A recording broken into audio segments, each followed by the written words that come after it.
చర్చకు తిరిగి స్వాగతం. భారత వ్యోమగామి శుభాంశు శుక్లా చాలా విజయవంతంగా తన అంతరిక్ష యాత్రను పూర్తి చేసుకున్నారు. సోమవారం అంతరిక్ష కేంద్రం నుంచి బయలుదేరి కొద్దిసేపటి క్రితమే అమెరికాలోని కాలిఫోర్నియా సముద్ర జలాల్లో, పసిఫిక్ సముద్ర జలాల్లో దిగారు. సేఫ్గా అక్కడి నుంచి క్యాప్సూల్ని తీసుకెళ్లి నౌకల్లోకి ఎక్కిస్తున్నారు. ఆ తర్వాత శుభాంశుతో పాటు మరో 3 వ్యోమగాముల్ని క్వారంటైన్కి పంపిస్తారు. వారం రోజుల క్వారంటైన్ తర్వాత వాళ్ళు మిగిలిన వాళ్ళతో కలిసే అవకాశం ఉంటుంది. శుభాంశును అక్కడ స్థానికులు, వ్యోమగాములు, స్పేస్ ఎక్స్ వాళ్ళు, యాక్సెమ్ మిషన్కి సంబంధించి ఆ సిబ్బంది వాళ్ళతో పాటు శుభాంశు కుటుంబ సభ్యులు కూడా స్వాగతించారు, హర్షాతిరేకాలు వ్యక్తం చేశారు. శుభాంశు తొలి భారతీయుడిగా ఐఎస్ఎస్లో అడుగుపెట్టిన వ్యక్తిగా చరిత్రకెక్కాడు. గగన్యాన్ చేపట్టడానికి ముందు సన్నాహకంగా చేపట్టినటువంటి ఈ మిషన్ విజయవంతంగా పూర్తి చేసుకుని అక్కడ పరిస్థితులను అర్థం చేసుకుని, అలాగే కొన్ని ప్రయోగాలు చేసి అక్కడ వాతావరణాన్ని అన్నీ అర్థం చేసుకుని తోటి గగనయాత్రులకు ఆయన వివరించబోతున్నారు. గగన్యాన్ మిషన్ విజయవంతం కావడానికి ఇది ఒక సన్నాహక యాత్ర, అందివచ్చిన అవకాశంగా మన చర్చలో పాల్గొన్న నిపుణులు కూడా చెబుతున్నారు. శుభాంశు శుక్లా తిరిగి రావడం మీద ఇప్పుడు ఏం జరగబోతుంది, ఏంటి అనే దాని మీద చర్చను కొనసాగిద్దాం. ముందుగా వెంకటనారాయణ గారు, మొత్తం శుభాంశు శుక్లా మిగిలిన 3 వ్యోమగాములు కూడా చాలా సురక్షితంగా పసిఫిక్ సముద్ర జలాల్లో దిగారు. అక్కడి నుంచి వాళ్ళ క్యాప్సూల్లో తీసుకెళ్లి వెహికల్లోకి ఎక్కిస్తున్నారు. నెక్స్ట్ ఏం జరగబోతుంది? ఇప్పుడు okay, first congratulations to ISRO and India. And మనం ఫస్ట్ ఆస్ట్రోనాట్ మనం పంపించాం ఐఎస్ఎస్కి, అండ్ సేఫ్గా మనం తిరిగి తీసుకొచ్చుకున్నాము with the contract from the Axiom. And ఇప్పుడు ఓకే, మీరు చూస్తున్నటువంటి ప్రొసీజర్ ప్రకారం చూస్తే ఏంటంటే, ఇప్పుడు మన ఆస్ట్రోనాట్స్ని, క్యాప్సూల్ని మన షిప్లోకి తీసుకొచ్చారు. దాంట్లో నుంచి మళ్ళీ ఇప్పుడు వీళ్ళు షిప్లో ఉన్నటువంటి వాళ్ళ సపోర్ట్ తోటి వీళ్ళని బయటికి తీస్తారు. బయటికి తీసిన తర్వాత స్ట్రక్చర్ మీద తీసుకొచ్చి వాళ్ళని షిప్ లోపల తీసుకెళ్లి ఇమ్మీడియట్ ప్రైమరీ హెల్త్ చెక్స్ చేస్తారు ఆ 4 ఆస్ట్రోనాట్స్కి. దాని తర్వాత అక్కడి నుంచి హెలికాప్టర్లు ఎయిర్ లిఫ్ట్ చేసి వీళ్ళు హూస్టన్ గ్రౌండ్ స్టేషన్ తీసుకెళ్తారు. అక్కడ వీళ్ళు 1 వీక్ క్వారంటైన్లో ఉంటారు. అండ్ ఇప్పుడు ఈ బాడీ ఫ్లూయిడ్ షిప్స్ ఏవైతే ఉన్నాయో మన స్పేస్లో ఉన్నప్పుడు అవన్నీ ఇప్పుడు తిరిగి నార్మల్ పొజిషన్కి రావాలి. So they have to rehydrate now. So rehydrate procedure and the fluid balance అంతా మళ్ళీ ఎర్త్ నార్మల్ బ్యాలెన్స్ రావడానికి ఎంత టైం పడుతుంది ఏమిటి అని చెప్పి ఇవన్నీ ఈచ్ అండ్ ఎవ్రీథింగ్ కంటిన్యూస్గా నెక్స్ట్ కమింగ్ 48 అవర్స్ వాళ్ళు మానిటర్ చేస్తూ ఉంటారు. అదేవిధంగా వాళ్ళ విషన్లో వచ్చే ఏర్పాట్లు కానీ, బ్లడ్ శాంపుల్స్ వచ్చే ఏర్పాటు కానీ, ఇప్పుడు urine samples, each and everything. So what is the immediate effect అనేది వాళ్ళు స్టడీ చేస్తూ ఉంటారు. What is the radiation effects before and after exposure to the space, what is the radiation levels ఏమున్నాయి, so దానివల్ల ఎక్స్పోజర్స్ ఏమైనా తేడా ఉన్నాయా అనేది కూడా, ఈ bone muscle on the ground equipment కూడా, ఈ bone mass, muscle mass strength ఎలా ఉంది. So they will do the some physical exercise and they will verify before and after parameters. And after 1 week quarantine తర్వాత and they will make the walking trials కూడా. ఇప్పుడు మనం కనుక కొత్తగా patient after treatment అయిన తర్వాత బెడ్ రిడన్ పేషెంట్ కనుక 1 month 2 months అయిన తర్వాత ఎలా అయితే లేచి నిల్చొని నడక ఎలా అయితే ప్రాక్టీస్ చేస్తారో, అదే విధంగా వాళ్ళకి ఏంటంటే ఆ బోను, muscle strength, gravity, full support రావడానికి, బాడీ సపోర్ట్ రావడానికి అవన్నీ వాళ్ళు టెస్ట్ చేసి 1 వీక్ తర్వాత so they will be allowed. So వాళ్ళు మన ఫ్యామిలీ మెంబర్స్కి అండ్ దే కెన్ మన జనరల్ లైఫ్లోకి రావచ్చు. Okay sir. రఘునందన్ గారు, ఇప్పుడు శుభాంశు శుక్లా బృందం ఈ మొత్తం వారం రోజుల క్వారంటైన్ తర్వాత నార్మల్గా వచ్చిన తర్వాత మళ్ళీ శుభాంశు తగిన గగనయాత్రిలతోటి, ఇస్రోతోటి జాయిన్ అయ్యి తిరిగి గగనయాన్ ప్రయోగం కోసం సిద్ధమవుతారా? ఆయనకు మధ్యలో ఏమన్నా విరామం ఉంటుందా? ఏంటి పరిస్థితి? యాక్చువల్గా అంటే ఒక విశ్లేషకుడిగా మీరు నా వ్యూ నుంచి చూసినట్లయితే ఈ పాయింట్ కోసం మనం వెయిట్ చేస్తూ ఉన్నామండి. సో యాక్చువల్గా ఇస్రో వాళ్ళు ఈ సంవత్సరాన్ని ఇయర్ ఆఫ్ గగన్యాన్ అని చెప్పి వాళ్ళు అనౌన్స్మెంట్ చేయడం జరిగింది. ఎందుకంటే మనం గగన్యాన్ కార్యక్రమాన్ని 2018లో మన ప్రధానమంత్రి గారు అనౌన్స్మెంట్ చేయడం జరిగింది. ఇప్పుడు మనకు వెహికల్ రెడీగా ఉంది, క్రూ మోడ్యూల్ రెడీగా ఉంది. సో ఈ సంవత్సరంలో మన శాస్త్రవేత్తలు ఏం చేయబోతున్నారు అంటే, ఈ అన్మాన్డ్ అంటే ఫైనల్గా ఒక 2 సంవత్సరాల తర్వాత మానవ సహిత గగన్యాన్ మిషన్ మనం చేస్తాం. కానీ దానికన్నా ముందు ఇప్పటికే చాలా రకాల టెస్టులు మనం చేశాము అండ్ అవన్నీ చేసాం. సో అన్నీ అనుకున్నట్లయితే 2 సంవత్సరాల్లో ఇద్దరు లేదా ముగ్గురు వ్యోమగాములు ఈ గగన్యాన్ అనే కార్యక్రమంలో భాగంగా భూమి కక్షలోకి వెళ్తారు. అంటే మనము గగన్యాన్లో ఈ ఫస్ట్ మన టాస్క్ ఏంటంటే భూమి చుట్టూ ఉన్న ఆర్బిట్లో తిరగడం అనేది మన టాస్క్ అండి. ఈ గగన్యాన్లో మనం ఇంటర్నేషనల్ స్పేస్ స్టేషన్కి ఏమీ వెళ్ళట్లేదు, ఎందుకంటే ఈ వెహికల్స్ని మనం యాక్చువల్గా ఇప్పుడు ఇంకా సబర్బిటల్ లోనే మనము అంటే ఆర్బిటల్లోనే మనం దీన్ని ప్రయోగిస్తున్నాం, వేరే ఎక్కడికి వెళ్ళాలని కాదు, కానీ ఫ్యూచర్లో చేస్తాం. అయితే ఇప్పుడు ముఖ్యంగా ఈ దాంట్లో మనం చెప్పుకోవాల్సిన విషయం ఏంటంటే ఈ అయితే క్లిష్టకరమైన రీఎంట్రీ ఉంటుంది చూశారు కదా, ఇవన్నీ కూడా మనము ఒక డైరెక్ట్గా ఎక్స్పీరియన్స్ కావడానికి మన శుక్లా గారికి అవకాశం దొరికింది. అది కాకుండా ఇప్పుడు మనందరం స్క్రీన్ మీద చూస్తున్నాం, ఏం చూస్తున్నాము, క్రూ మోడ్యూల్ అది వచ్చి సముద్రంలో పడింది. నావిక అక్కడ ఉన్న నేవల్ ఫోర్సెస్ ఏవుతున్నాయో దాన్ని రిట్రీవ్ చేస్తున్నారు. అయితే ఇక్కడ ఒక ఆసక్తికరమైన విషయం ఏంటంటే 2023 ఆగస్టులో మనం ఏం చూసామండి, మన చంద్రయాన్ 3 అనేది చంద్రమండలం మీద దిగింది, మనం చూసాం 23వ తారీఖు నాడు. దానికి ఒక వారం రోజుల్లో నిండక ముందే మన విశాఖపట్నం కోస్ట్లో ఇండియన్ నేవీ వారు ఈ గగన్యాన్ సంబంధించిన ఒక ఇంపార్టెంట్ ఎక్స్పెరిమెంట్ చేయడం జరిగింది. అంటే ఒకవేళ ఈ యొక్క క్రూ మాడ్యూల్ మనం కూడా ఈ రకంగానే దిగిన తర్వాత దాన్ని ఎలా రిట్రీవ్ చేస్తారు అనే ఒక ప్రాక్టీస్ని ఆగస్టులోనే 2023లోనే చేయడం జరిగిందండి. అయితే ఇక్కడ ఒక ఆసక్తికరమైన విషయం కూడా మనం చెప్పుకోవచ్చు ఏంటంటే, ఇప్పుడు ఈ యొక్క యాక్సియం 4 అనేది బయలుదేరింది ఎక్కడి నుంచి, ఫ్లోరిడా నుంచి అంతరిక్షంకి వెళ్ళిందండి కదా, ఇంటర్నేషనల్ స్పేస్ స్టేషన్కి వెళ్ళింది. అండ్ ఇప్పుడు దిగేటప్పుడేమో శాండియాగో దగ్గర, లాస్ ఏంజలస్ దగ్గర ఇది దిగింది. అయితే మన గగన్యాన్ ప్రోగ్రాంలో కూడా అంటే ఎప్పుడైతే ఈ అన్మాన్డ్ టెస్ట్లు అంటే హ్యూమన్ బీయింగ్స్ లేకుండా 2 టెస్టులు చేస్తాం కదా, అది సక్సెస్ఫుల్ అయిపోయిన తర్వాత మన వ్యోమగాములు వెళ్ళడం అనేది శ్రీహరికోట నుంచి వెళ్తారండి అంతరిక్షంలోకి. ఓకే. సో తిరిగి రావడం ఎక్కడ నుంచి వస్తారు అంటే, వారు గుజరాత్ కోస్ట్లో మన ఈ గగన్యాన్ సంబంధించిన క్రూ మాడ్యూల్ దిగుతుందన్నమాట. సో వాళ్ళేమో ఫ్లోరిడా నుంచి వెళ్ళారు, శాండియాగోలో వచ్చారు. మన భారతదేశము ఇంకా 2 సంవత్సరాల్లో ఈ శుభాంశు శుక్లాతో కూడిన వ్యోమగాముల ఈ గగన్యాన్ వెళ్ళడమేమో శ్రీహరికోట నుంచి వెళ్తాం, అండ్ తిరిగి రావడం అనేది ఇక్కడ నుంచి చేస్తాం. సో డెఫినెట్గా ఈ ఎక్స్పెరిమెంట్లో ఈ ప్రయోగంలో జరిగిన అన్ని విశేషాలు, అదే కాకుండానంటే ఈ శుభాంశు శుక్లాకి ఒక అడ్వాంటేజ్ ఏంటంటే, ఈయన ఇనిషియల్ ట్రైనింగ్ అనేది రష్యాలో జరిగింది. తర్వాత అమెరికాలో ఉన్న ఫెసిలిటీలో గత 10 నెలల నుంచి వాళ్ళకి జరుగుతూ ఉంది. సో ఇలా 2 డిఫరెంట్ ఫెసిలిటీస్లో ట్రైనింగ్ పొందిన అవకాశం కూడా శుభాంశు శుక్లాకి ఇంకా తనతో పాటు ఉన్న ఇంకో బ్యాకప్ వ్యోమగామికి దొరికిందనమాట. సో డెఫినెట్గా వీళ్ళు నేర్చుకునేవన్నీ చాలా ఉపయోగపడబోతున్నాయండి ఖచ్చితంగా. అయితే ఒక్క మాటలో ఈ ఎంటైర్ మిషన్ మనం చెప్పాలంటే, ఇప్పటిదాకా కేవలం అభివృద్ధి చెందిన దేశాలు మాత్రమే చేసే మానవ సహిత మిషన్స్ ఏవైతే అందరూ పెట్టుకున్నారు, వాళ్ళు వెళ్తున్నారు, వస్తున్నారు. సో ఇక నుంచి మన భారతదేశం కూడా మన అరైవల్ని అనౌన్స్ చేశామండి. అంటే విశ్వ మానవ సహిత పరిశోధనలో భారత్ కూడా ఇక నుంచి అన్ని ప్రయోగాల్లో ఉంటుంది అని మనం చెప్పుకోవచ్చు. అట్లాంటి ఒక పెద్ద సంఘటన ఈరోజు ఈటీవీ వారు, వెంకటనారాయణ సార్, మల్లికార్జున గారు, మనందరం కూడా ఇంత హిస్టారిక్ ఈవెంట్ని మనం ప్రజలకి చెప్పే ప్రయత్నం చేశాం. Definitely hats off to ETV for this thing and congratulations to our people. Okay.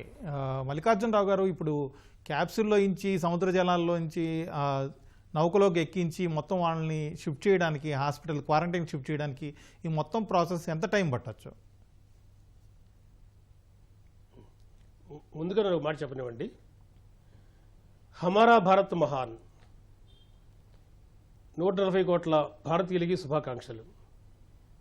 Shubhanshu శుక్లాకి ప్రత్యేకంగా, అలాగే స్పేస్ ఎక్స్కు, నాసాకు, ఇస్రో వాళ్ళకి ముఖ్యంగా అండి. ఇందాక మనం చూసినప్పుడు వాళ్ళ అమ్మ నాన్నలను చూసినప్పుడు, తల్లిదండ్రులు చూసినప్పుడు శరీరం ఒక రోజు రోమాంచితమైంది. ఎందుకంటే వాళ్ళ అమ్మ కళ్ళంబడి నీళ్లు కారుస్తుంది. ఆమె అంటోంది, నేను సుందరకాండ పారాయణం చేశాను, నేనంతా కూడా ఆంజనేయ స్వామిని పూజించానని. ఆంజనేయ స్వామి గగన విహారం చేయటము, లంకల్లో దిగటము, మరి సుందరకాండ ఆయన సంబంధించింది కావటము, ఆమె ఎంత తపన పడుతుందో తన పిల్లవాడి కోసం, అది మనకి స్పష్టంగా కనపడింది. ఇప్పుడు రెండో వైపున తండ్రిని చూడండి. తండ్రి చాలా గర్వంగా, ఆనందంగా ఉన్నాడు. ఆయన నిన్నే షెడ్యూల్ ఇచ్చాడు. శుభాంశు శుక్లా కేవలము నాకు మాత్రమే కుమారుడు కాదు, ఇవాళ భారతదేశానికి కుమారుడు అని. కాబట్టి తల్లిదండ్రులకి, ముఖ్యంగా తండ్రికి పుత్రోత్సాహము పుట్టినప్పుడే జనించదన్నట్టుగా ఆయన ఆ ఇద్దరి యొక్క ఫీలింగ్స్ చూసినప్పుడు నాకు చాలా ఆనందం వేసిందండి. ఆ దిగుతున్నప్పుడు అట్లా భూమి మీద దిగుతున్న మనకి కొంత ఆలస్యం అవుతుంది అనుకున్నాము, మనకి ఇన్ఫర్మేషన్ కాస్త లేట్గా వస్తున్నట్టుంది, కానీ ఖచ్చితమైన సమయానికి దిగింది. అది చూస్తున్నప్పుడు చాలా ఆనందం అనిపించిందండి. కాబట్టి ఒక అద్భుతమైన విజయం ఇది. మనం అనుమానాస్పదంగా భారతదేశము అగ్రగామి దేశము, మల్లికార్జునరావు గారు, ఓకే సార్, దేశము space technology.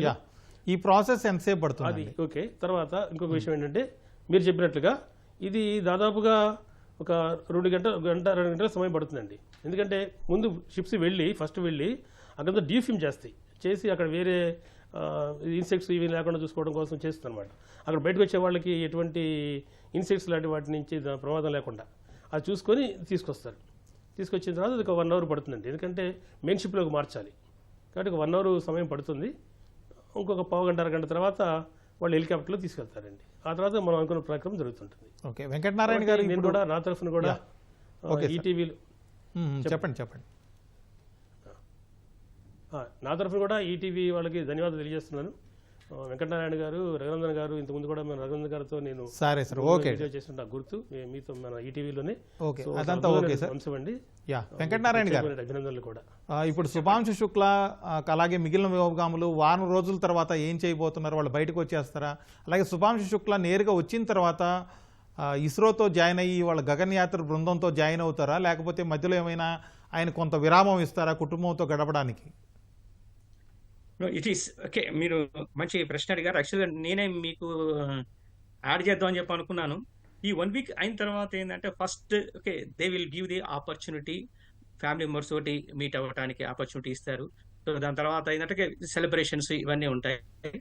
And there is no rest అండి. ఇప్పుడు ఆర్మీ వాళ్ళకి ఆస్ట్రోనాట్స్ కి రెస్టే ఉండదు. ఇమ్మీడియట్ గా వాళ్ళకి వచ్చేసి అగైన్ వాళ్ళ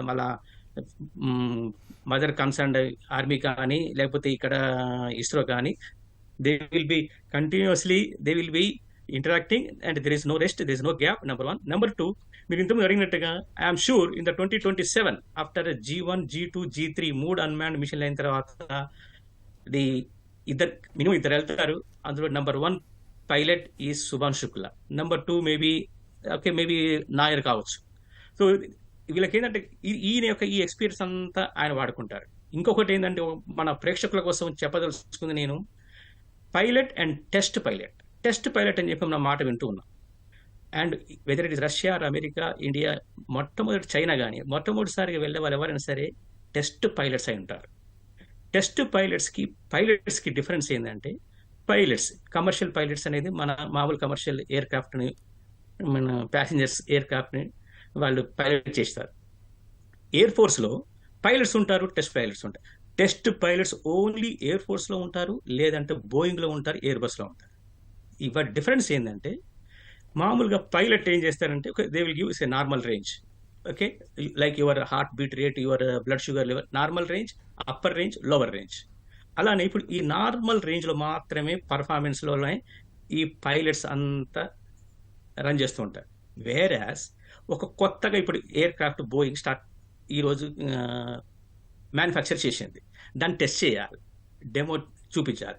సో దాన్ని టెస్ట్ చేయడానికి ఎక్స్పీరియన్స్డ్ పైలట్ కావాలి. సో టెస్ట్ పైలట్స్ కొత్త ఎయిర్ క్రాఫ్ట్ని వాటి యొక్క పర్ఫార్మెన్స్, దానికి లిమిట్స్ ఏంటి, దాని అప్పర్ లిమిట్స్ ఏంటి, ఎంత స్పీడ్, ఎంత యాంగిల్ ఆఫ్ అటాక్, ఒకవేళ ఇంజిన్ ఆపేస్తే ఏమవుతుంది, ఇటువంటి ఆల్ ఎక్స్ట్రీమ్ కండిషన్స్ లోపల దాన్ని టెస్ట్ చేస్తారు. So they are very very skilled and attentive experience. For example all the test pilots, 4 gaganyatris కూడా, so they are test pilots, they have experience in more than 2000 hours and multiple air crafts.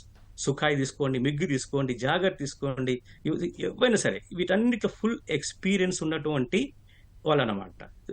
These people even aircraft యొక్క limits, even air ఫోర్స్లో ఉన్నటువంటి రఫేలే కావచ్చు, ఏదైనా సరే దాని యొక్క మ్యాక్సిమం లిమిట్ ఏమిటి, ఆ లిమిట్ వరకు కూడా టెస్ట్ చేసి వీళ్ళు చేస్తారు. కాబట్టి these are called test pilots. So these are only 1% of the pilots will be test pilots. 101 pilots ఉన్నారంటే only 1 or 2 people will be there in the Air Force as a test pilots, the percentage wise. So they are very very skilled.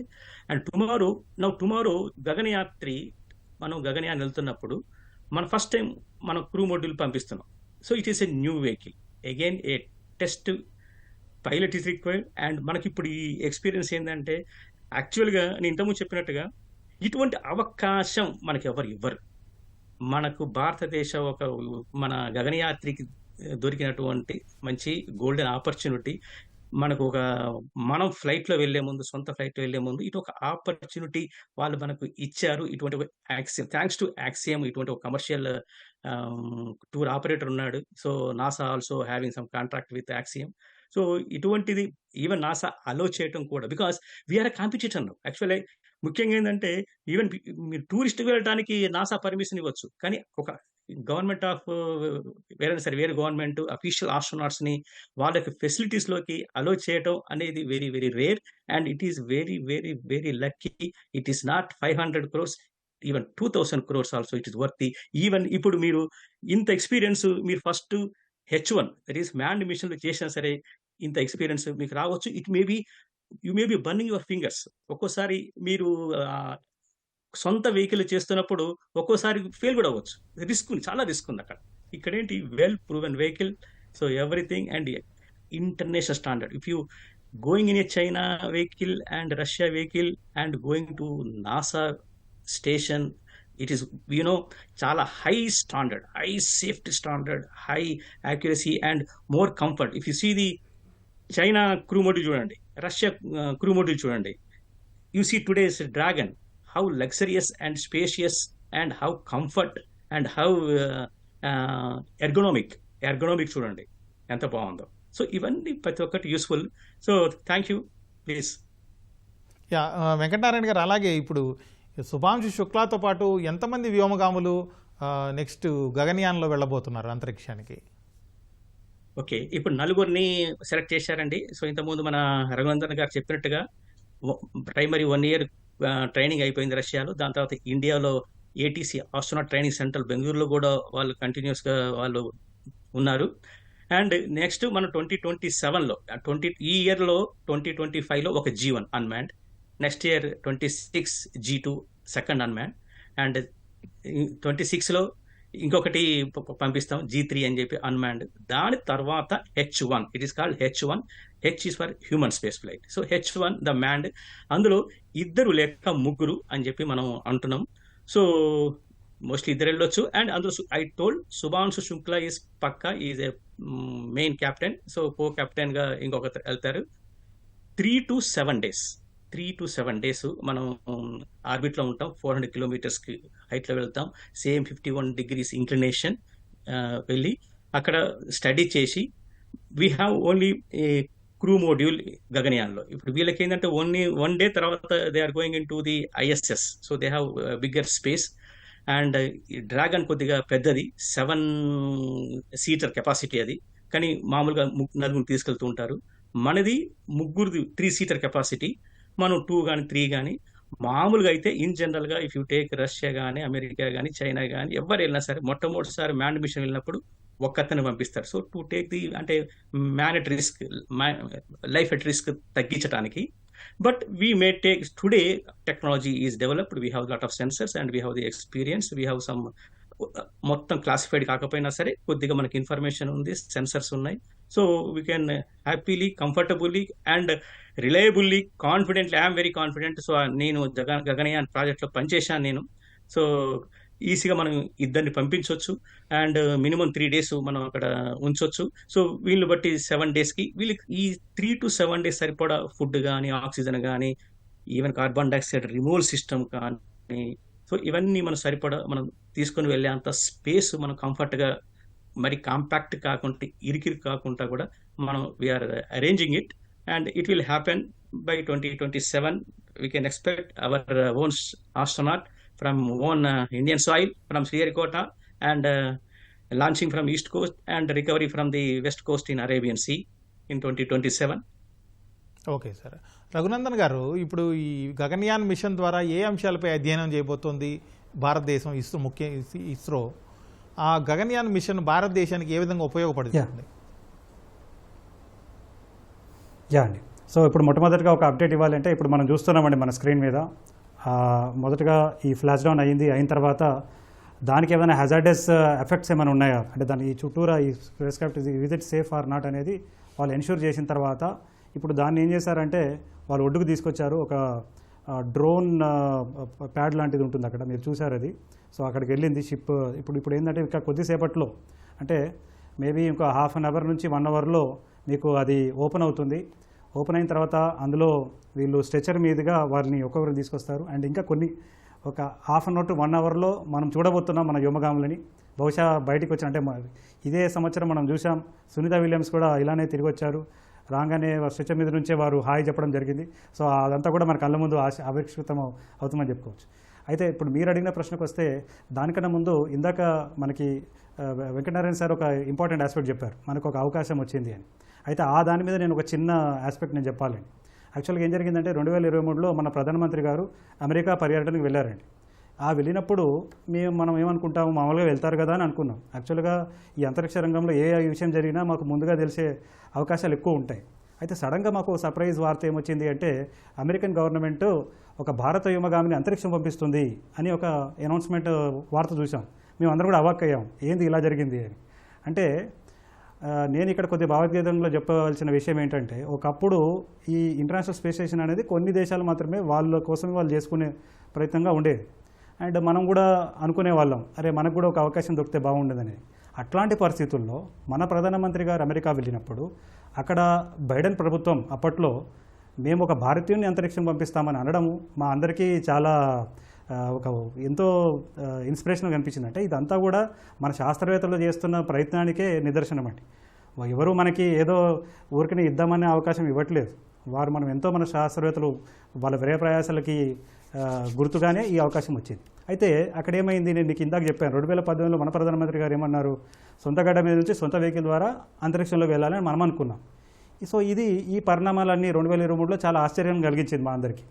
అయితే కొన్ని నెలల తర్వాత అదే 2023లో ఏమైందంటే G20 summit జరిగిందండి ఇండియాలో. అక్కడ బైడెన్ గారు ఇండియాకు రావడం జరిగింది. మళ్ళీ ఇదే విషయాన్ని మళ్ళీ పునరావృతం చేశారు. అంటే ఒక న్యూస్ రిపోర్ట్స్లో మనం చూస్తే ఇట్లా అమెరికన్ ప్రభుత్వం ఇంటర్నేషనల్ స్పేస్ స్టేషన్కి ఒక భారతీయుని పంపాలనుకుంటుందని. సో ఇలా మన వాళ్ళు ఒకవైపు ఏమో సొంతంగా మనం వెళ్దాం అనుకున్నాం, ఇంకోవైపు వాళ్ళే అవకాశం ఇస్తా ఉన్నారు. సో మొత్తానికి ఏదైనప్పటికీ ఇది అంటే ఒకప్పుడు మనకి సహాయం ఇవ్వనట్టు చేసి, అదే కాకుండా మన క్రయోజనిక్ ఇంజన్లో ఎన్నో అగాధాలని దాన్ని చేశారు. అట్లాంటి పరిస్థితుల నుంచి అవన్నీ కూడా అధిగమించి ఈరోజు భారతదేశం తనేంటో అనేది ప్రూవ్ చేసుకుంది. దానివల్లనే ఈ అవకాశం మనకు వచ్చింది. మొత్తానికి ఈ యొక్క శుభాంశు శుక్లా ఇప్పుడు వీళ్ళందరూ కూడా వెళ్ళారు. సో డెఫినెట్గా ప్రయోజనాల గురించి ఒకటే మాట చెప్పాలండి. ఇప్పటిదాకా మానవరహిత మిషన్స్ మనం చాలా చేసాం. అంటే మానవుడు లేకుండా ఎన్నెన్నో చరిత్రాత్మకమైన మిషన్స్ చేసాం. సో చంద్రుడి యొక్క దక్షిణ ధృవభాగంకి ఎవరు వెళ్ళకముందే మనం వెళ్ళాం, అక్కడ నీటి జాడలను కనుక్కున్నాం. అదేవిధంగా అంగారగ్రహానికి చైనా కూడా వెళ్ళకముందు మనం వెళ్ళాం. అదే కాకుండా ఒకే లాంచ్లో 104 ఉపగ్రహాలు లాంచ్ చేసే సత్తా కూడా మనం చాటి చూపించినామండి. అయితే మనం ఇప్పటిదాకా మనకు మిగిలిపోయిన విషయం ఏంటి అంటే మానవ సహిత మిషన్. అయితే అది కూడా ఎప్పుడో 41 సంవత్సరాల క్రితం రష్యా సహాయంతో చేశాం. ఇది ఇలా జరుగుతుంటే ఒకవైపు మన చైనా చూసినట్లయితే వాళ్ళైతే ఇప్పటికే ఎంతోమంది వ్యోమగాములు అంతరిక్షాలు పంపించారు. వాళ్ళు సొంతంగా ఇంటర్నేషనల్ స్పేస్ స్టేషన్స్ కూడా నిర్మించుకున్నారండి. టియాంగాంగ్ అని అంటారు. అది ఒకటి ఆల్రెడీ అయ్యింది, రెండోది అయింది. సో ఒకవైపు మన తోటి దేశం ముందుకు వెళ్ళిపోతుంటే మనం వెనుకుండి చూడడం అనేది మంచిది కాదు. కాబట్టి మన ప్రధానమంత్రి గారికి థ్యాంక్స్ చెప్పుకోవాలి. అంటే అఫ్కోర్స్ మన ఇస్రో శాస్త్రవేత్తలు 2007లో నుంచే ఈ స్పేస్ ప్రోగ్రామ్ని వాళ్ళు ప్లాన్ చేస్తూ ఉన్నారండి. అప్పటి నుంచే టెస్ట్ చేస్తూ ఉన్నారు. ఇదేది అమాంతంగా మోడీ గారు 2018 చెప్పంగానే కాలేదు. అంతకుముందు దానికి కావాల్సిన ఎన్నో ఏర్పాట్లు చేసుకుంటూ 2018లో ఒక్కసారి ఎప్పుడైతే మనకి GS-12V Mark 3 మనకు అందుబాటులో ఉంటుంది అని మనకి పూర్తిగా కాన్ఫిడెన్స్ రాగానే, అంటే స్వతహాగా క్రయోజనిక్ ఇంజిన్ ఇండియాలోనే మనం తయారు చేసుకోగలుగుతున్నాం అనే ఆలోచన వెంటనే మనం ఏం చేశామంటే ఈ GS-12V Mark 3ని హ్యూమన్ రేటెడ్ LV-83గా దాన్ని మార్చుకున్నాం. అండ్ దానికి కావాల్సిన క్రూ మోడల్ని కూడా ఇప్పుడు తయారు చేసుకున్నాం. సో ఇప్పుడు మనం ఒకవైపు మనం మాట్లాడుతున్నాం, ఇంకోవైపు అక్కడ నేను యాక్చువల్గా చాలా ఆసక్తిగా వెయిట్ చేస్తున్నానండి. ఎప్పుడెప్పుడు అది ఓపెన్ అవుతుంది, ఎప్పుడు మన వ్యోమగామి బయటకు వస్తాడని నేను చూస్తూ ఉన్నాను. ఎస్, సో ఫైనల్లీ ఇంకా కొన్ని నిమిషాల్లోనే మన ప్రేక్షకులందరూ కూడా ఇక్కడి నుంచే ఈ పాయింట్ నుంచే మనకు ఆస్ట్రోనాట్స్ ఒక విజువల్ కనబడుతుందండి. అంటే అది ఆ డోర్ అనేది ఓపెన్ అవుతుంది. వాళ్ళు ముందు ఈ స్ట్రెచర్ని అందులో పంపిస్తారు, అందులో కూర్చుంటారు. సో అందులో నుంచి వస్తారు. Let us hope that this will be definitely a great moment. ఎందుకంటే 40 సంవత్సరాల క్రితం జరిగినప్పుడు మనం అందరం కూడా చిన్నగా ఉన్నాం.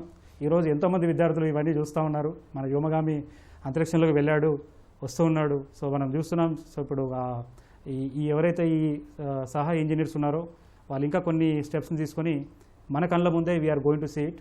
సో ఒక్కసారి మన గగన్యాన్ మిషన్ గురించి మనము ఒకవేళ చెప్పుకోవాలంటేనండి, ఇప్పుడు చంద్రయాన్ 1 2008లో మన భారతదేశం లాంచ్ చేసిందండి. లాంచ్ చేసినప్పుడు చాలామంది క్రిటిసైజ్ చేశారు, ఎందుకు మీరు లాంచ్ చేస్తున్నారు, నాసా వాళ్ళు ఆ చంద్రమండలం మీద దిగి కనుక్కోలేనిది కేవలం మీరు చుట్టూ తిరిగి ఏం కనుక్కుంటారో అని క్రిటిసిజం జరిగిందండి 2008లో.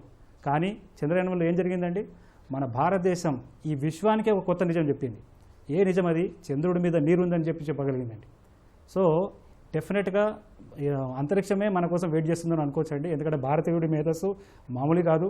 విశ్వవ్యాప్తంగా ఏదైతే పరిశోధనలు జరుగుతున్నాయో, అయితే ఇప్పటికైతే అందరూ కూడా ఏం చేస్తున్నారంటే ఇంటర్నేషనల్ స్పేస్ స్టేషన్కి వెళ్తున్నారు, చంద్రమండలంకి వెళ్తున్నారండి. అయితే మన భారతదేశం కూడా 2040 నుంచి 47 ప్రాంతంలో ఒక భారతీయుడిని చంద్రమండలంలో దింపాలనుకుంటున్నాం. అక్కడ చంద్రుడి యొక్క మీద దిగాలనే ఒక కార్యక్రమాన్ని ఆల్రెడీ మన గవర్నమెంట్ అనౌన్స్మెంట్ చేసింది.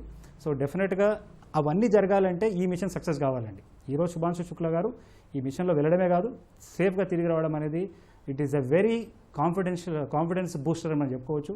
సో మనం అందరం వేచి చూస్తున్న సమయం ఆసనం అయింది. ఇంకా కొన్ని నిమిషాల్లోనే బహుశా మనము అది ఓపెన్ అవ్వడం చూస్తాం, వాళ్ళు బయటికి రావడం చూస్తాం. So thanks ETV. మాకు ఇట్లాంటి అంటే ఇది లైవ్గా అంటే ప్రేక్షకులు కూడా మనం క్షమించాలి, అప్పటి నుంచి కింద చూస్తా ఉన్నాం. అంటే మేము లైవ్ని ఫాలో అవుతూ మీ అందరికీ దాన్ని నెరేట్ చేసే ప్రయత్నం చేస్తూ ఉన్నాం. So let us hope in few minutes we may see the astronauts coming out. Venkatanarayana గారు, అలాగే ఇప్పుడు అక్కడ లైవ్లో చూస్తున్నాం మనం, ఆ క్యాప్సూల్ని ఓపెన్ చేస్తున్నారు, వాళ్ళంతా ఏం చేస్తున్నారు, ఆ ప్రాసెస్ని ఏమంటారు, ఏం జరుగుతుంది అక్కడ? యాక్చువల్గా ఇప్పుడు జస్ట్ హ్యాచ్ ఓపెన్ చేస్తున్నారు. దానికంటే ముందు మీరు చూసుకుంటే దాన్ని షిప్లోకి తీసుకొచ్చిన తర్వాత కంప్లీట్గా దాన్ని కొద్దిగా వైప్ చేస్తున్నారు. ఏమైనా సరే మన ప్రొపల్లెంట్ ఫ్యూయల్ యొక్క ట్రేసెస్ ఏమైనా ఉంటే వాటిని క్లీన్ చేస్తున్నారు. అండ్ ఈ సముద్రం నీళ్ళతోటి వచ్చినటువంటి డస్ట్ కూడా అంతా కూడా కంటామినేషన్స్ కూడా వాళ్ళు క్లీన్ చేశారు. అండ్ ఇప్పుడు హ్యాచ్ ఓపెన్ చేశారు. అండ్ ఫస్ట్ ఇప్పుడు ఒక్కొక్కరు ఆస్ట్రోనాట్స్ అంతా బయటికి వస్తారు. అండ్ బేసిక్ ఏంటంటే ఇప్పుడు దీనికంటే ముందు ఈ షిప్లోకి రాకంటే ముందు కూడా ఇది మనకు propellants we have the liquid propulsion bi propellant అని చెప్పి అంటారు, MMH and N2O4 and monomethyl hydrogen. This hydrogen is very very toxic. So అదేంటంటే మనకు ఈవెన్ గ్యాస్ మనం ఇన్హేల్ చేసినా సరే ప్రాబ్లం. అందుకని చెప్పి అవన్నీ ట్రేసెస్ మనం విత్ ఇన్ లిమిట్స్లో PPM లెవెల్లో ఉన్నాయా లేవా అని చూసి దాన్ని స్ప్రే చేసేసి దాన్ని కన్ఫర్మ్ చేసుకున్న తర్వాత దీన్ని టవ్ చేసి తీసుకొచ్చి మనకు షిప్లో తీసుకొచ్చారు. అండ్ దీస్ ఆర్ ఆల్ మన శానిటైజేషన్ ప్రాసెస్ అన్నమాట, ఇవంతా శానిటైజేషన్. అండ్ ఇప్పుడు శానిటైజేషన్. అలాగే అక్కడ కనిపిస్తున్న దాన్ని ఏమంటారు, క్యాప్సూలా దాన్ని, అది ఏంటి సార్, అది మాడ్యూలా? This is actually they call this is Dragon space capsule. And ఇప్పుడు మన కనుక స్పేస్ షటిల్ కనుక ఇప్పుడు Endeavour, Discovery, Atlantis, Columbia and Challenger ఎలా అయితే ఉన్నాయో వీళ్ళు కూడా ఏంటంటే ఇప్పుడు మన స్పేస్ ఎక్స్ దగ్గర 5 డ్రాగన్ క్యాప్సూల్స్ ఉన్నాయి. ఇది 5th జనరేషన్లో ఇది కొత్తది, ఇది మొట్టమొదటిసారిగా వెళ్ళి వచ్చింది. ఇప్పుడు దీని పేరు గ్రేస్ అని చెప్పి దీనికి పేరు పెట్టారు. అండ్ ఇది మళ్ళీ రీయూజ్ చేస్తారు దీన్ని. వేరస్ అదర్ కంట్రీస్ వాళ్ళు రీయూజ్ చేయరు, ఇప్పుడు రష్యా కానీ ఇప్పుడు చైనా కానీ, బట్ దే రీయూజ్ దిస్ క్యాప్సూల్ని. And this is what actual ఇప్పుడు మీ ఇంతకుముందు చెప్పినట్టుగా ఏంటంటే 2 parts ఉంటాయి, trunk and crew module. This crew module మాత్రమే రీఎంట్రీకి విత్స్టాండ్ అవుతుంది. చూడండి ఎంత ఇప్పుడు నల్లగా చూస్తుంది, ఆ పొగ ఎంత మంట. యాక్చువల్గా మనం చూస్తుంది ఈ సైడ్నే, యాక్చువల్గా హీట్ షీల్డ్ అనేది కింద ఉంటుంది. మీరు రీఎంట్రీ టైంలో ఇది బుల్లెట్ షేప్లో ఉంది చూసారా, అది మన కొచ్చగా ఉన్నటువంటి షార్ప్ ఉన్న ఎడ్జ్ నుంచి ఎంటర్ అవ్వదు, రివర్స్ బ్లంట్ సైడ్ నుంచి ఎంటర్ అవుతుంది. ఎందుకంటే ఇట్ గివ్స్ లాట్ ఆఫ్ మన డ్రాగ్ రెసిస్టెన్స్, ర్యాపిడీని ఎక్కువ తట్టుకొని అంటే స్లో దాన్ని స్పీడ్ రిడక్షన్ చేయడానికి వీలవుతుంది if you have the blunt area forward. So ఆ విధంగా బ్లంట్ చేసుకుంటూ ఇలా వచ్చింది. ఇంకొక ముఖ్య విషయం చెప్తానంటే పారాషూట్స్ ఓపెన్ అయినప్పుడు కూడా ముఖ్యంగా ఈ డ్రాగ్ షూట్స్ అయిపోయిన తర్వాత అరౌండ్ 5.5 kilometers తర్వాత 2 kilometers హైట్ దగ్గర మెయిన్ పారాషూట్స్ 12 meter diameter 4 ఉన్నాయి చూసారా. అవి ఒకేసారి సడన్ గా అవి ఓపెన్ చేయరు, వాటిని కూడా ఏంటంటే ఆటోమేటిక్గా మనం మామూలుగా గొడుగు ఓపెన్ చేస్తే, బెలూన్ ఓపెన్ చేస్తే ఎట్లా ఓపెన్ అయితే అలా ఓపెన్ అయిపోతుంది. అంటే ఒకేసారి ఓపెన్ అవుతే ఈ క్రూ మీద లోడ్ పడుతుంది. క్రూ మీద ఏంటంటే ఒకేసారి మన కనుక ఏది ఫర్ ఎగ్జాంపుల్ మనకు ఉరి కమ్మలో ఉరి ఒకేసారి మీరు వదిలేస్తే ఎలా ఉంటుంది, అంత ఎఫెక్ట్ వస్తుంది. G values up to 7 to 8 వెళ్తాయి. అందుకని ఏం చేస్తారంటే ఆ పారాషూట్ని మెల్లగా కంట్రోల్డ్గా ఓపెన్ చేస్తారు విత్ 7 to 9 seconds గ్యాప్ తోటి. అందుకని మెల్లగా కావాలని చెప్పి it is planned, it is not that గాలి వల్ల కాదు, ఇట్ ఈస్ ప్లాన్డ్ ఓపెనింగ్ అనమాట. అండ్ ఇంకోటి ఆ పారాషూట్ వైట్ రెడ్ వైట్ ఏం చూస్తారు, డిఫరెంట్ పర్మేబిలిటీ అంటే డెన్సిటీ క్వాలిటీ ఉన్నటువంటి స్ట్రెంత్ ఉన్నటువంటి మెటీరియల్ ఒకటి, and high strength, medium strength and low strength fabric తోటి డిఫరెంట్ ఏరియాస్లో ఈ పారాషూట్ని చేస్తూ ఉంటారు. And these are so much of calculation, science, physics is involved in the re-entry process. ఇంతకుముందు బ్లాక్అవుట్ అని చెప్పి మాట్లాడుకున్నాం. ఈ బికాస్ ఆఫ్ 1600 degrees సెంటిగ్రేడ్ దగ్గర ఈ ఎయిర్ మాలిక్యూల్స్ సూపర్ హీట్ అయిపోయి మాలిక్యూల్స్ మొత్తం విడిపోయి ఆటమైజేషన్ అయిపోయి మొత్తం ఒక ప్లాస్మా ఇట్లా ఒక వెంకటనారాయణ గారు బిల్డింగ్ ఓపెన్ చేశారు, అది ఇప్పుడు మన వ్యోమగాములు ఓపెన్ చేశారు. కనిపిస్తున్నారు. ఎస్ ఓపెన్ చేశారు. ఇప్పుడు mostly I expect commander Peggy first, okay. Mostly Shubhanshu Shukla second ఉంటాడా? Maybe second, definitely not first, not last. Okay, second or third. So the sequence some times mission specialist first వస్తారు, last commander వస్తారు. ఒక్కోసారి ఇలా తీసుకొస్తూ ఉంటారు, ముందు కమాండర్ లాస్ట్. వెంకటనారాయణ గారు, అలాగే మీరు ఈ గగన్యాన్ మిషన్ కోసం పనిచేశారు, శుభాంశు శుక్లా తోటి మీ అసోసియేషన్ ఏంటి? యాక్చువల్గా మాకు ఐ రిటైర్డ్ 2023 2 years బ్యాక్. అప్పటికి ఏంటంటే ఈ వీళ్ళని మన4 ఆస్ట్రోనాట్స్ ఎవరైతే మనం సెలెక్ట్ చేసామో వాళ్ళకి ఎవ్వరికి యాక్చువల్గా అనౌన్స్ చేయలేదు, చూపించలేదు సీక్రెసీగా. I don't have any direct contact or interaction, but what are the facilities we made, how crew module design కానీ, సూట్ డిజైన్ కానీ, ఈ పారాషూట్ డెవలప్మెంట్ కానీ, ఇప్పుడు human rating of the LVM-3 కానీ, సో ఇవన్నిటిలో నేను పార్టిసిపేట్ చేశాను నేను. ఓకే, అలాగే ఈ గగన్యాన్ మిషన్ కోసం మొత్తం ఎంతమంది టీం పనిచేస్తుంటారు సార్ ఇస్రో తరఫున? Now we have exclusive centre కూడా ఉంది ఇప్పుడు, HSFC human space flight centre అని చెప్పి ఒకటి బెంగళూరులో ఒకటి ఉంది. అండ్ అదేవిధంగా ప్రతి ఒక్క సెంటర్లో, అది ట్రివేండ్రం విక్రమ్ సారాభాయ్ స్పేస్ సెంటర్ కావచ్చు, లేకపోతే లిక్విడ్ ప్రొపల్షన్ సెంటర్ కావచ్చు, బెంగళూరు సెంటర్ కావచ్చు, మన శ్రీహరికోట ఒక కామన్ ప్లేస్ సెంటర్ అనుకోండి, ఇప్పుడు మన శాక్ అహ్మదాబాద్లో, సో వీటన్ని చోట్ల ఉంటారు. If you take exclusively round the clock మన గగన్యాన్ కోసం, హ్యూమన్ స్పేస్ ఫ్లైట్ కోసం పనిచేస్తున్న వాళ్ళు ఒక 200 members ఉంటారు. Okay sir, okay sir.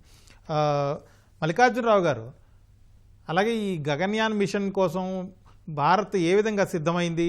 ఈ ప్రయోగం తర్వాత సొంతంగా ఒక స్పేస్ స్టేషన్ని కూడా అంతరిక్షంలో నిర్మించుకోవడానికి భారత్ ప్లాన్ చేస్తుంది. ఈ ప్రాసెస్ అంతా ఎలా జరగబోతుంది? ఎన్నేళ్ళు పడుతుంది భారత్ సొంతంగా ఒక స్పేస్ స్టేషన్ని నిర్మించుకోవడానికి? ముందుగా గగనయాన్ జరుగుతుందండి. గగనయాన్ 1, 2, 3 జరుగుతాయి. గగనయాన్ 1, 2 బహుశా 2 ఏళ్లలో జరగచ్చు. గగనయాన్ 1లోనేమో మాడ్యూల్ వెళ్తుంది, 2లోనేమో వ్యోమమిత్ర అనే రోబోట్ వెళ్తుంది.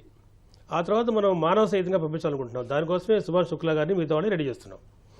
మరోవైపున భారతీయ స్పేస్ స్టేషన్ వచ్చేటప్పటికి దాన్ని దశల వారీగా నియమిస్తారండి. అంటే ఒకేసారి మొత్తం భూమి తయారై పైకి వెళ్ళదు. అక్కడ ఒక్కొక్క పార్ట్ తయారు చేసి పైకి పంపిస్తారు, అక్కడ అసెంబ్లీ చేస్తారు. అది కొంత జరుగుతుందండి. ఆ తర్వాత వచ్చేప్పటికి చంద్రయాన్ మీదకి మానవుని పంపించడం జరుగుతుంది. 2047కి ఇవి లక్ష్యం కాబట్టి మొదట్లో గగనయాన్ 3 ప్రయోగాలు అవి అయిపోయే సమయం నాటికి భారత్ స్పేస్ స్టేషను, అదో చంద్రయాన్ అండి. దీంతో పాటుగా మనం మార్స్ ప్రయోగం చేయాల్సింది. ఇంకా మొదటిసారిగా ఒక మార్స్ ప్రయోగం అయిపోయింది మనకి.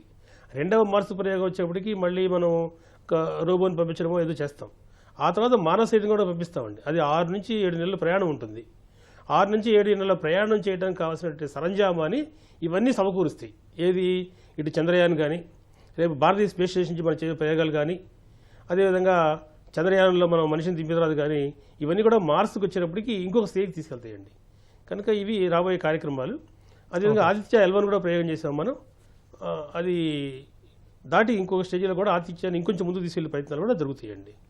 అది ఒక అద్భుతమైన ప్రక్రియ. అందులో భాగంగా ఇవాళ ఈ ప్రయోగాన్ని మనం చూసాం. రఘునందన్ గారు, అలాగే ఇప్పుడు ఈ భారత అంతరిక్ష ప్రయాణం సాగుతున్న విధానం చూస్తుంటే భవిష్యత్తులో చందమామకి మీద అడుగు పెట్టడానికి ఎంతకాలం పట్టచ్చు? 2040కే అవుతుంది అంటున్నారు టార్గెట్. ఆ టైంకి రీచ్ అవ్వడానికి ఎంతవరకు అవకాశం ఉంది? అవునండి. ఇప్పుడు యాక్చువల్గా సరే, ఇప్పుడు మనమైతే మానవ సహిత మిషన్ ఆల్రెడీ అనౌన్స్ చేసుకున్నాం. యాక్చువల్గా ఇస్రోలో ఏం జరిగిందంటే ప్రధానమంత్రి గారు 2018లో అనౌన్స్మెంట్ చేసిన తర్వాత ఇస్రోలో ఇంకొక కొత్త అంగాన్ని వాళ్ళు ఒక విభాగాన్ని వాళ్ళు అటాచ్ చేశారు. అంటే అప్పటిదాకా రఘునందన్ గారు, మానవ రహిత మిషన్స్ ఉన్న దాంట్లో వాళ్ళని వ్యోమగాముల్ని బయటికి తీసుకొస్తున్నారు. మొదటిగా ఒక వ్యోమగామి బయటకు వచ్చారు, మహిళా వ్యోమగామి వచ్చారు. అలాగే నెక్స్ట్ ఒకసారి ఆ విజువల్స్ చూస్తూ దాని గురించి కొంచెం ఎక్స్ప్లెయిన్ చేస్తారా? మన వాళ్ళు వ్యోమగాములు ఒక్కొక్కరుగా బయటకు వస్తున్నారు.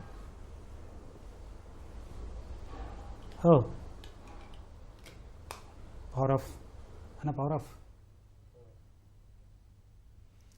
వెంకటనారాయణ గారు, వెంకటనారాయణ గారు చెప్పండి సార్. ఇప్పుడు ప్రత్యక్ష ప్రసారం ద్వారా చూస్తున్నాం, మొదటి వ్యోమగామి బయటకు వచ్చారు, నెక్స్ట్ మిగిలిన వ్యోమగాములు కూడా రాబోతున్నారు. అక్కడ పరిస్థితి వ్యోమగాములు రాక, దీనికి సంబంధించి ఆ విజువల్స్ లైవ్ చూస్తూ దాని గురించి కొంచెం ఎక్స్ప్లెయిన్ చేయండి మన ఆడియన్స్. ఇప్పుడు మొట్టమొదటిసారిగా ఇప్పుడు కెప్టెన్ పిగ్గీ గారు బయటకు వచ్చారు. మీరు ఒక స్మాల్ డిఫరెన్స్ కనుక మీరు నోటీస్ చేస్తే, సునీత విలియమ్స్ వచ్చినప్పుడు మొన్న ఏప్రిల్లో స్ట్రెచర్ మీద తీసుకెళ్లారు. అవునవును. ఇప్పుడు ఈవిడ నడుచుకుంటూ వచ్చారు. ఇప్పుడు ఈవెన్ ఏంటంటే చేతులతో సపోర్ట్ ఇచ్చి తీసుకెళ్ళి, ఇదని మీ ఇంతకుముందు చెప్పింది. This is a short duration, 2 to 3 weeks ఉన్నటువంటి స్పేస్ ట్రిప్ ఏంటంటే ఇట్ ఈస్ షార్ట్ డ్యూరేషన్. వీళ్ళకి అంతగా ఎఫెక్ట్ అవరు వీళ్ళు. సో వీళ్ళు ఏంటంటే జస్ట్ మన చేతులు పట్టుకొని నడిపించుకుంటే తీసుకెళ్లే స్థితే ఉంటుంది వీళ్ళకి. సో ఇప్పుడు నెక్స్ట్ ఇప్పుడు I expect the Shubhanshu Shukla, the pilot వస్తారు. ఇప్పుడు ఇమ్మీడియట్ గా ఇప్పుడు వీళ్ళు ఏంటంటే ఈ షిప్ లోనే ఒక quarantine plus primary checkup center, health center ఉంటుంది ఈ షిప్ లోపటనే. And every preliminary health checkups జరుగుతాయి షిప్ లో. దాని తర్వాత వీళ్ళని ఎయిర్ లిఫ్ట్ చేసి హెలికాప్టర్లో హూస్టన్కి తీసుకెళ్తారు వీళ్ళ కంట్రోల్ సెంటర్కి. అక్కడ అనమాట యాక్చువల్గా ఈ 5 to 7 days quarantine and further evaluation and how they recover from the body space environment conditions నుంచి బాడీ ఫ్లూయిడ్స్ కానీ, వ్యూ కానీ, మన రేడియేషన్స్ లెవెల్ కానీ, how they attain regain their muscle strength కానీ, ఇవన్నీ ఫిజికల్ ఎక్సర్సైజ్ ద్వారా వీళ్ళు చేస్తూ ఉంటారు. బ్లడ్ శాంపుల్స్ లో ఏమైనా వ్యత్యాసం ఉందా? రెండో వ్యోమగామి కూడా బయటకు వచ్చారు. ఎస్, రెండో వ్యోమగామి వస్తున్నారు astronaut Shubhanshu Shukla. Yes, so Shubhanshu సొంతంగానే నడుస్తున్నారు, జస్ట్ ఒక సపోర్ట్ ఇచ్చారు అంతే. Yes yes yes yes so that is the difference basic గా. ఎస్, చాలా మనం అబ్జర్వ్ చేయాలి. This also depends on your age also. See, whereas Piggy is a 65 years old and he is 39. మన సుభాష్ శుక్లా గారు రాకేష్ శర్మ వెళ్ళినప్పుడు ఇంకా పుట్టిన కూడా పుట్టలేదు ఈయన. 1984లో మన రాకేష్ శర్మ గారు వెళ్తే 85లో ఈయన పుట్టారు. అవును. So that is the one contrast మనం అబ్జర్వ్ చేసుకోవచ్చు. ఇప్పుడు శుభాంశు శుక్లా విజయవంతంగా యాత్రను పూర్తి చేసుకుని వచ్చారు. ఇది భారతదేశానికి ఎలాంటి ఒక సందర్భం, ఎలాంటి మూమెంట్ అనొచ్చు? ఇది మాటలో చెప్పలేనటువంటి ఉత్సాహం అండి. సో ఇట్ ఈస్ ఇప్పుడు మన దేశానికి కానీ, ఇప్పుడు మన ఫ్యూచర్, మన సైన్స్ అండ్ టెక్నాలజీ కానీ, అండ్ నెక్స్ట్ జనరేషన్ పిల్లలకు కానీ, ది నెక్స్ట్ జనరేషన్ పిల్లలకు కానీ the interest towards the science and the మన స్పేస్. ఇప్పుడు మనం వెనకటి రోజులు ఎలా అని చెప్పామంటే స్కై ఈజ్ లిమిట్, ఇప్పుడేంటి స్పేస్ ఈజ్ లిమిట్. మొన్న సుభాష్ ఏం చెప్పారు, స్టార్స్ మీకు లిమిట్ అని చెప్తున్నారు. సో ఇప్పుడు ఏంటంటే మన యొక్క విజన్, మన యొక్క నెక్స్ట్ జనరేషన్స్ కి యొక్క vision, their thinking, their ambitions కి మనం ఏంటంటే మనం ఆజ్యం పోస్తున్నాం అనమాట. So it is a towards we're taking country to the developed nation by 2047. It is a big important milestone ఇది. Okay sir. రఘునందన్ గారు, ఇప్పుడు ఒక్కొక్క వ్యోమగామి క్యాప్సూల్లో నుంచి బయటికి రావడానికి కొంత గ్యాప్ టైం తీసుకుంటుంది. దానికి కారణం ఏంటి? ఈ మధ్యలో ఏదైనా చిన్న ప్రాసెస్ ఉంటుందా? ఎందుకు కొంత డిలే అవుతుంది మధ్యలో? అయితే ఇది బేసిక్గా చెప్పాలంటే సీటింగ్ అరేంజ్మెంట్ అండి. వీళ్ళ సీటింగ్ అరేంజ్మెంట్ని బేస్ చేసుకొని వస్తున్నట్టుగా మనం చూస్తున్నాం. అయితే ఇందాక మీరు అడిగారు కదా మరి నెక్స్ట్ ఏమిటి అని. అంటే మొత్తం 2040 నుంచి 47 సమయంలో మనము మ్యాన్డ్ మూన్ మిషన్స్, అంటే మనిషితో కూడిన మూన్ మిషన్స్ చేద్దాం అనుకుంటున్నాం. మొత్తానికి చంద్రుడి మీద అడుగు పెడదామని అనుకుంటున్నాం. అయితే ఈ దిశ వైపు మనం చూసినట్లయితేనండి నెక్స్ట్ చంద్రయాన్ 4 అనేది చాలా క్రూషియల్ రోల్ ప్లే అయిపోతుంది. అంటే ఇప్పుడు మనం చూడండి, మన భారతదేశం ఏం చేసిందంటే ఒకసారి స్పేస్ ప్రోగ్రామ్ అనౌన్స్ చేసుకుంది. నేను ఇందాక మీకు చెప్పాను, human space flight centre HSFC అని చెప్పేసి ఒక కొత్త విభాగాన్ని మన ఇస్రో వారు ఒక ముఖ్యమైన అంగంగా దాన్ని ఏర్పాటు చేస్తున్నారు. సో ఇప్పుడు చంద్రయాన్ 4 అనేది చాలా క్రూషియల్ కాబోతుందండి. అంటే చంద్రమండలం మనము ఒకవేళ కాలం నెరవేరాలంటే. అంటే చంద్రయాన్ 3లో మనం ఏం చూసాము? ఒక నిమిషం రఘునందన్ గారు, ఒక నిమిషం ఆగండి. శుభాంశు శుక్లా వాళ్ళ తండ్రి మాట్లాడుతున్నారు, ప్రతిక్షిస్తున్నారు, చూద్దాం. ले आओ, यही हमारे लिए ये देखो आराम से। शिवांशु के पिताजी तो तुम्हारे साथ है सर। जिस तरीके से हाथों में तिरंगा झंडा और भारत के गर्व का झंडा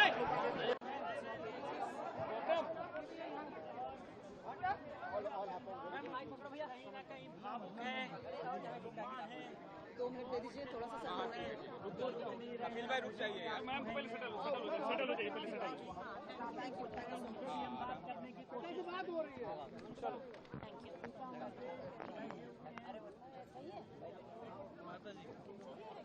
चलिए सुबह से लेके अब तक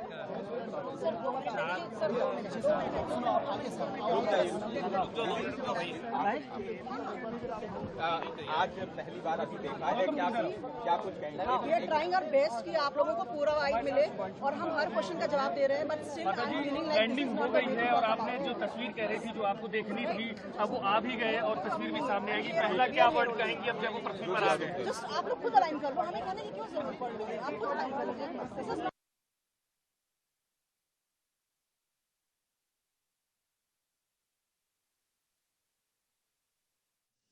So Dragon will remain in the nest during the crew extraction and for the journey back into port. The spacecraft is currently was just lifted, as you saw, and set on the nest. And from here, it'll be centered and oriented. And then from there, Dragon will be translated into the hangar underneath the helipad aboard the ship so that we can then open the hatch. And once open, a SpaceX medical doctor. హర్షాతిరేకాలు వ్యక్తం చేశారు. వాళ్ళ కుమారుడు విజయవంతంగా, వాళ్ళ కుమారుడిని కాకుండా ఒక భారత ప్రతినిధిగా ఆయన విజయవంతంగా అంతరిక్ష యాత్రను పూర్తి చేసుకురావడం చాలా గర్వకారణం అని చెప్పి ఆయన చెప్పారు. చెప్పండి, మీరు ఇంతకుముందు చెబుతున్న ఈ అంశాన్ని కంటిన్యూ చేయండి. అవునండి, అంటే సో నేను చెప్పేది కంటిన్యూ చేసే ముందు ఇక్కడ మనము గుర్తు చేసుకోవాల్సిన ఇంకో సంస్థ కూడా ఉందండి, అదే ఇండియన్ ఎయిర్ ఫోర్స్. ఓకే, మనందరికీ తెలుసు ఇండియన్ ఎయిర్ ఫోర్స్ దేశానికి మిగిలిన వ్యోమగాములందరూ వచ్చేసారు బయట. 4 వ్యోమగాములు వచ్చేసారు. ఎస్ ఓకే, నలుగురు వచ్చారు. అయితే అదేంటి ఇంత సజావుగా ఈజీగా ఉందనేది మనము ఆ ప్రశ్న కూడా నేను ఆన్సర్ చేస్తాను. అయితే ఒక్కసారి మనము ఇక్కడ ఇండియన్ ఎయిర్ ఫోర్స్కి మనం సెల్యూట్ చేయాలండి. ఎందుకంటే ఇట్లాంటి ఒక ఎయిర్ ఫోర్స్ పైలట్ని మనకు వారు ఇచ్చారు. అయితే యాక్చువల్గా గగన్యాన్ ప్రోగ్రామ్ అనౌన్స్మెంట్ చేసినప్పుడే వారు ఒక డిక్లరేషన్ కూడా, అంటే మాకు అనౌపచారికంగా తెలిసిన విషయం ఏంటంటే ఒక డిక్లరేషన్ కూడా వారు సైన్ చేశారు. అంటే వారు ప్రాణాలు పోయినా కూడా పర్వాలేదు, అంటే వారికి ఒక సమయంలో వైదొలగడానికి అవకాశం ఇచ్చారండి ప్రభుత్వం వారు. అంటే సెలక్షన్స్ ప్రాసెస్ అయిన తర్వాత యాక్చువల్గా నాకున్న సమాచారం మొదటగా 800, తర్వాత 60 నుంచి 12 తర్వాత 4. సో ఈ ప్రాసెస్లో ఒక సమయంలో వారు వైదొలగడానికి అవకాశం ఇచ్చినా కూడా ఈ శుభాంశు శుక్లా వీరి టీం అయితే ఉన్నారో వారు అసలు మేము వెనకకు తగ్గేదే లేదు, మా ప్రాణాలు పోయినా కూడా పర్వాలేదు అని చెప్పి, అఫ్కోర్స్ ఇండియన్ ఎయిర్ ఫోర్స్లో, డిఫెన్స్ ఫోర్సెస్లో ఏ సోల్జర్ జాయిన్ అయినా కూడా తన ఒక ఉద్దేశం మీద ఉంటుంది, దేశాని కోసం ప్రాణాలు అర్పించడానికి కూడా వారు ముందుంటారు. సో డెఫినెట్గా దానికి ఎంత ఉన్నా కూడా తల్లిదండ్రులు ఎప్పుడు కూడా వారికి ఆ అటాచ్మెంట్ ఉంటుంది, సేఫ్గా తిరిగి రావాలి తన బిడ్డ అనేది ఉంటుంది కదండి. సో అదే మనం ఇందాక మనం చూసాం.